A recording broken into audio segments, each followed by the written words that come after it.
Hey, everybody.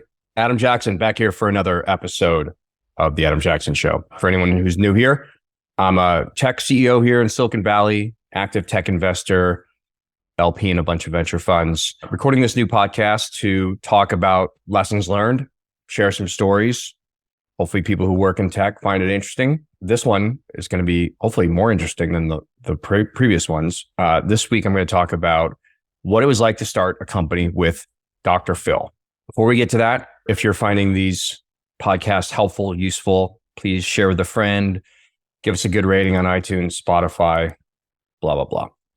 A lot of people know that I started Doctor On Demand back in 2012. It's a large video telemedicine service, one of the biggest in the country. Not a lot of people know that I started it with Dr. Phil McGraw from TV, from daytime TV. If you have a job, you probably haven't seen the show, but you certainly know who he is. He's one of the most influential people of our culture. And this year, I think, was his last season of taping the show. I think he did 21 seasons.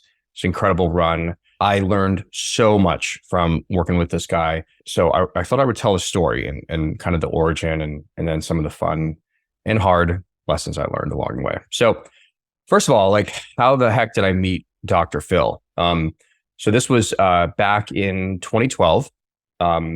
Two very close friends, Nirav Tolia and Sarah Leary, who are the co-founders of Nextdoor, which is a popular app you might use on your phone to hear your neighbors complain about people. So Sarah and Nirav, I've known many years before that, have a lawyer, Cindy Hess at Fenwick. Cindy's an awesome, awesome person, also a friend.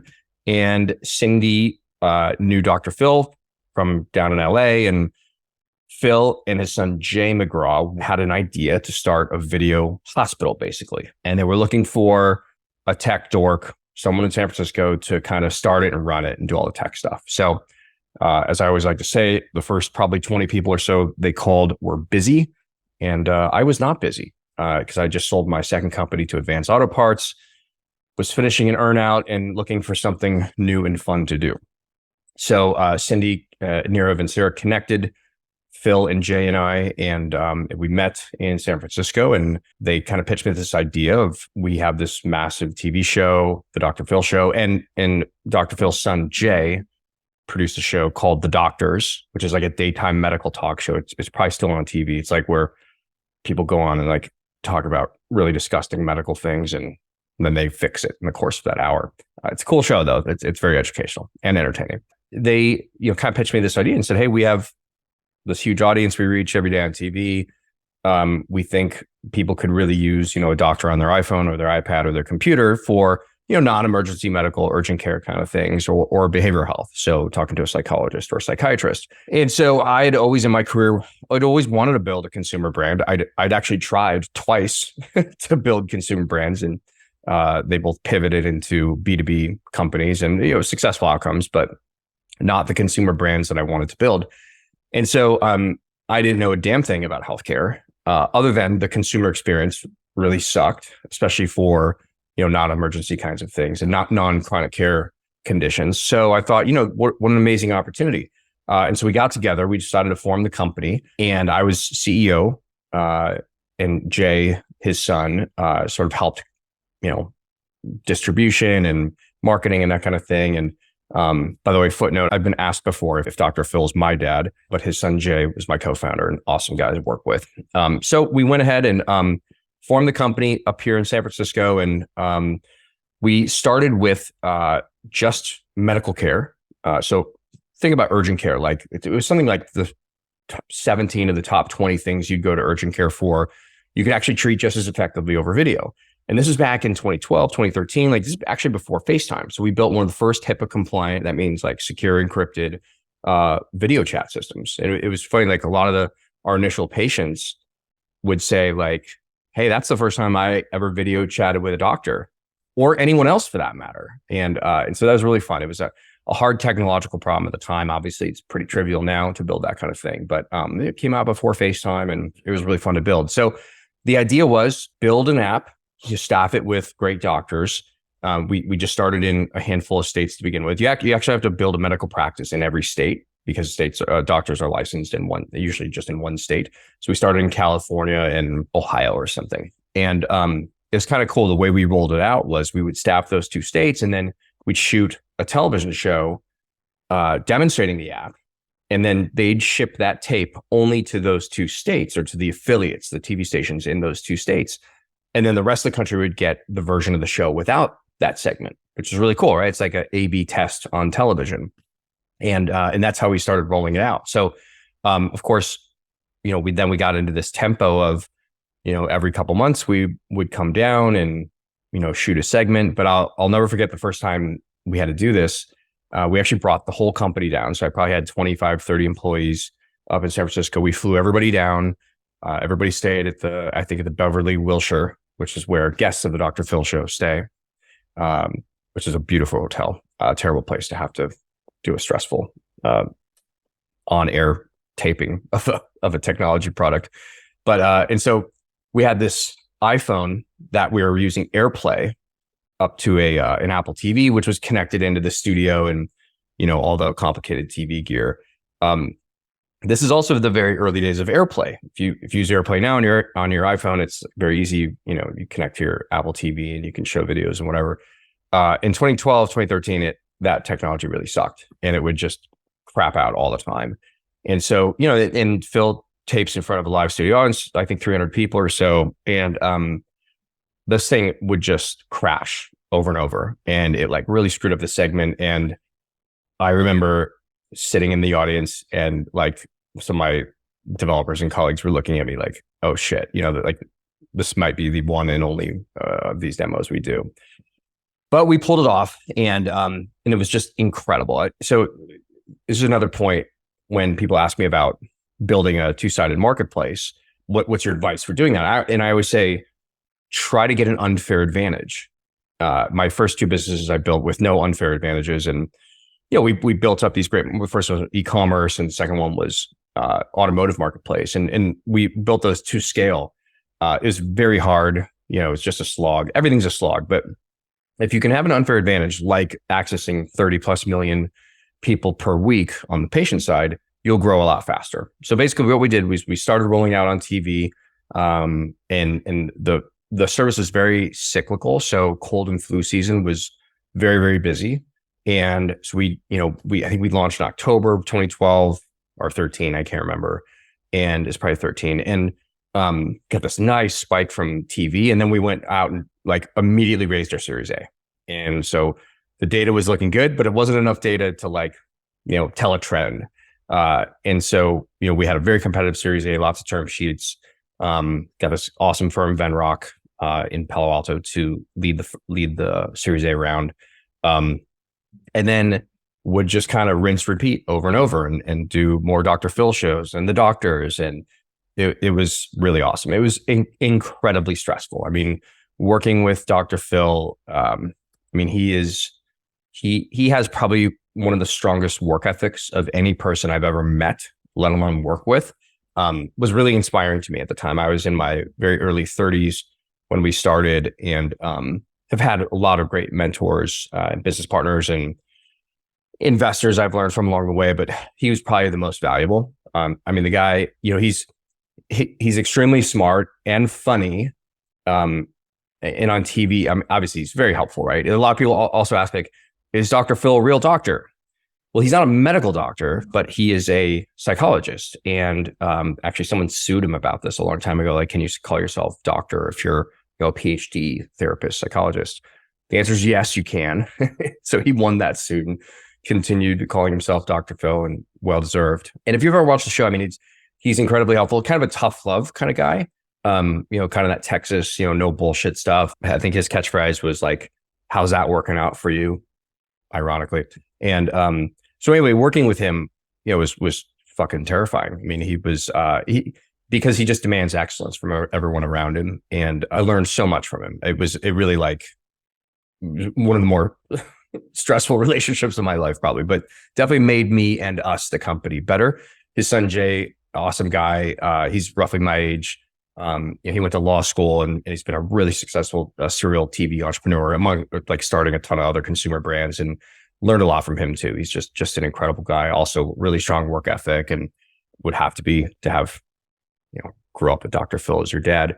But we always joked, it was like, because Jay and I kind of ran the thing. I was all day to day. Jay was partially day to day, and Phil just helped us with TV. And we would sort of sheepishly talk to investors, be like, well, you have a lawyer, TV producer, and a tech dork in San Francisco starting a national hospital. What the hell do we know? So, but we surrounded ourselves with amazing doctors, and to this day, it's a giant service, being served by just incredible physicians and psychologists. And so, along the way, some notable issues, like this was back, in like 2013, 14, telemedicine wasn't legal or illegal. It was a kind of a gray area in some states. And there was another company, Teladoc, that was doing it by phone, and they got in a lot of trouble for doing things I don't know, some state medical boards thought they should have been doing over the phone. We were doing it over video, so it was a little higher level of care. But I'll never forget, we got a very nasty, scary cease and desist letter from the state of Texas Medical Board, basically telling us like, shut down immediately or else.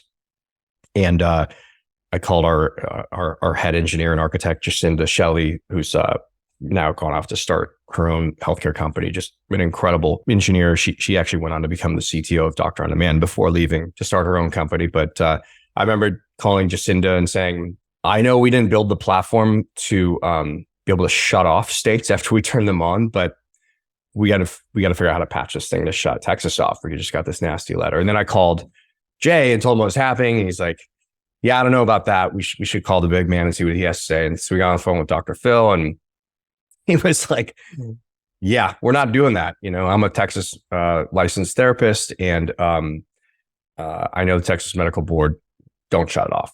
And so, and then we all flew to Texas and made our case to the medical board, who was incredibly reasonable. I think Phil was persuasive in that meeting. Anyway, it was really nice to have him on our team through that. So then we went on and kept growing. And then, interestingly, and this is like, this debate you hear all the time about, should you build a consumer brand or an enterprise brand? And I wanted to build a consumer brand, and I was bored at the enterprise. And but eventually you hit a ceiling with it. And even with Phil and Jay's massive TV audiences, we started to see a growth plateau.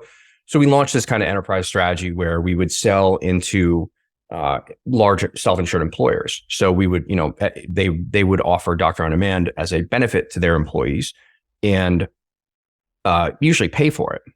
Pay for the call on behalf of the employee. And so the idea is you keep your folks, from having to take off work to go to urgent care or the hospital. You get them care faster over their phone, and $40, $50 video call is cheaper than a $200 urgent care call, right? So the ROI was built in. We built this huge enterprise offering. Venrock really helped with that. We had this amazing first VP sales, Frank Jennings, just one of the best, most amazing enterprise healthcare sales guys I've ever met. Probably any sales guy I've ever met. Just incredible guy. And then within a year, we had sold Walmart, American Airlines, Home Depot, all these big employers to offer Doctor on Demand, as an employee benefit through all their channels. So the idea was, build a strong consumer brand and have an enterprise channel. And the better you are at one, the easier the other gets, right? So the more recognizable your consumer brand is, the more penetration you get through the employer channels, and the more employees you have covered, right? So their costs are low, the more consumers you'll get, right? Because you can advertise on TV. And so it was a very synergistic strategy. And that worked for a while until we plateaued again. And then I was probably about 4 years in at this point, and it's a lot of progress for 4 years. We're doing double-digit millions in revenue, then turned into one of the hardest junctions of my career ever. We had a disagreement at the board level around what should our strategy be going forward, because we were growing. We weren't growing logarithmically. It wasn't really hockey sticking. And the board, but really it was sort of split, but kind of more toward the enterprise side, and I was more on the consumer side. And that was, one of the hardest and kind of most protracted conflicts I've had in my professional life. And we ended up deciding that we needed a new CEO. And I'll say, you never start a company, as a founder CEO, planning to leave 4 years in, right? That's just never the plan. And so it certainly wasn't like my favorite idea, but I stuck around through the transition. We found this amazing guy, Hill Ferguson, to come in and replace me as CEO. Hill and I both went to Vanderbilt. He went there many, many years before me. Just so you know. Just kidding. He's not that much older than me. But Hill actually gave me my first job as an intern in college in Nashville. We went to Vanderbilt together. It was smallbusiness.com during the sort of late 90s. And my very first job was, Hill was my boss.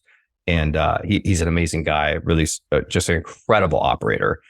So Hill took over for me, ran the company for another 4 years, and we merged it with a company called Included Health, we merged it with Grand Rounds, which is another enterprise healthcare company. Now the new company is called Included Health.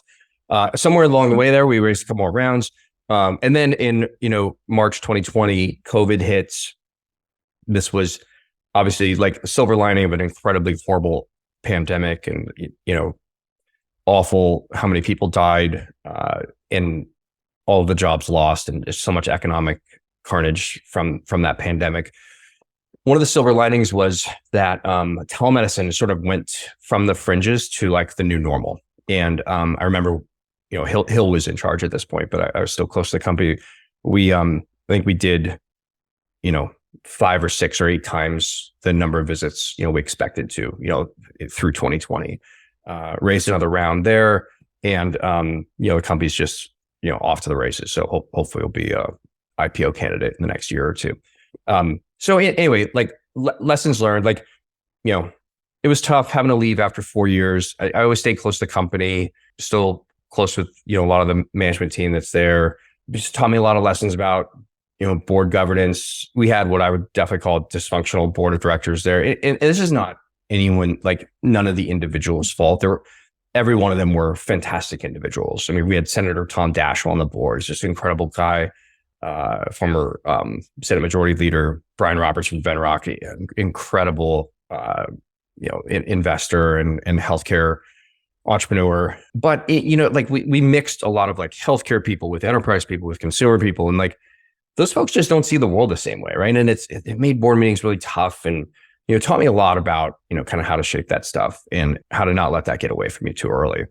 The other thing I learned, I'll make excuses for myself, but I was a younger guy, and the Silicon Valley playbook back then, which it has been up until very recently, is raise as much money as you can, grow revenue with headcount, which I always thought was so stupid. But we had hundreds and hundreds of employees, and just really bloated up, and it was painful. It was like you have to keep raising more, and you lose more control of the company and dilution and blah, blah, blah. And it always bugged me in the back of my mind that like we were, growing that headcount that much and not using technology to solve a lot more of those problems. Although it was an insanely innovative company, right? It was like one of the largest healthcare systems in the country by patient visit volume, sadly not by revenue at the time. And so we had a lot to be proud of, and still do. But as another lesson is like, take a hard look at, how many full-time people you have and what you can be doing with technology instead of more folks. The third one was around culture and geography. So we had our headquarters in San Francisco in the financial district. It's kind of where everybody was. Very expensive office space. But we had to have lots of other employees around the country. We had lots of folks in DC, and then our salespeople were everywhere. Most engineers were in San Francisco, and so it was a distributed company with headquarters in San Francisco. And what I didn't realize what that created was this sort of like dual class culture of like a lot of folks who weren't in San Francisco felt like they were either missing out or they were somehow second class citizen or whatever if they weren't in the office a lot. And that created lots of travel expense and like this dual class kind of culture, which was really not right. And that was another hard lesson. I remember thinking like, the next one I do, there should be no HQ. Everyone should be remote. Everyone should be on the same level. And then not to say you shouldn't get together, right? But there shouldn't be this kind of like dual class thing. And then finally, like a lesson in management teams. I think I had 10 people on my management team or something, like ridiculous. Too many people. You should have 5, 6 tops on your management team. Like the bigger the management team gets, the slower you are, the more analysis paralysis. Again, none of the individuals fault, right? I mean, there was mostly, I can name one or two exceptions who weren't good, but mostly really good people on the management team. But when you get that big, it's just not productive when you need to innovate quickly like a startup. So lots of lessons learned there when I went on to found. So I left in 2016. I kind of dug a hole for myself and studied blockchain and machine learning and that kind of thing. And and out of it came Braintrust and Cambrian, the hedge fund I helped start. And that's when I fell in love with the blockchain technology and started what I'm working on now, which is my ultimate passion project, Braintrust. And so it's very fortunate on a professional level. It was a hard thing to go through, but the right thing, and I'm so thankful for it, and so thankful for Hill and Brian Roberts and and everybody that made all that stuff possible. So anyway, that's the Dr. Edelman's story, the ups and downs. Good outcome, not just getting started too. I mean, that Included Health is a incredible firm, and hopefully we'll go public here soon. And it's a platform that's helped millions of people get care, either medical or behavioral health care, that they perhaps wouldn't have had access to otherwise. So it's something everyone who worked on it should feel really good about. So all right, that's it for this story. As always, love getting your questions, DMs on LinkedIn and Twitter. We always get some really good ones. And if this is helpful, if you like this podcast, give us a like, subscribe on YouTube, write a review on Spotify or Apple or whatever. Much appreciated. Thanks, and see you next week. Bye.